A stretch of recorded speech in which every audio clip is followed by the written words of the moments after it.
Today marks the 5th day of deliberations for the primates, other hierarchs and advisors at the Holy and Great Council. I remember my 5th grade teacher emphasizing how I should keep reminding myself, even as I wrote or spoke, of my goal in addressing people. So let's recall the principal and paramount purpose of this council. Why have these hierarchs and their delegations from Europe, North and South America, Asia and Africa gathered here? Is it really necessary for all of them to assemble together? We have seen that councils are not optional. Councils are necessary because the Church is communion, a union, a gathering of many local churches. And this unity of all the local churches is a spiritual reality that we are always called to remember and realize.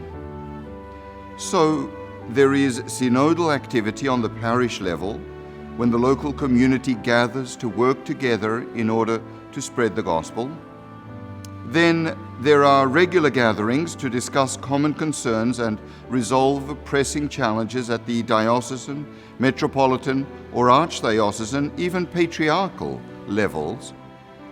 However, just as each church locally would never be effectively united without its own internal conciliar activity, so too the Church globally can only be effectively united through conciliar activity, through universal councils, especially when there are disputes or divisions.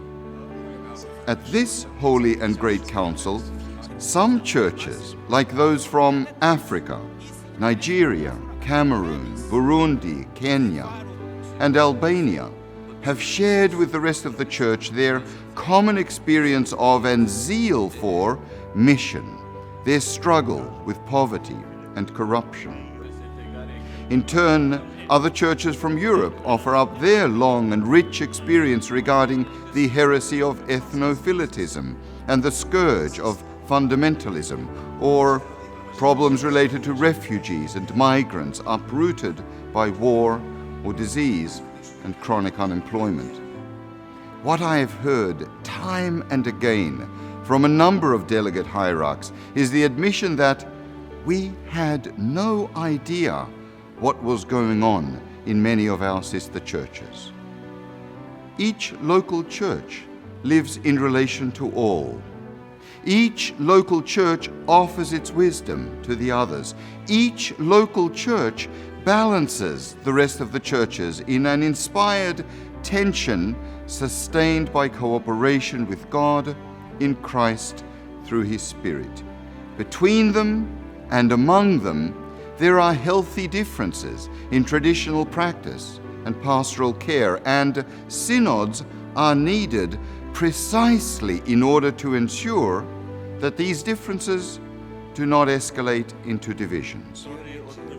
So the Holy and Great Council is called to manifest in a visible, tangible way that the many local Orthodox churches are indeed the Orthodox Church, a single and whole body capable of speaking with one voice, with diverse gifts for a world desperately in need of the healing and saving word of the gospel.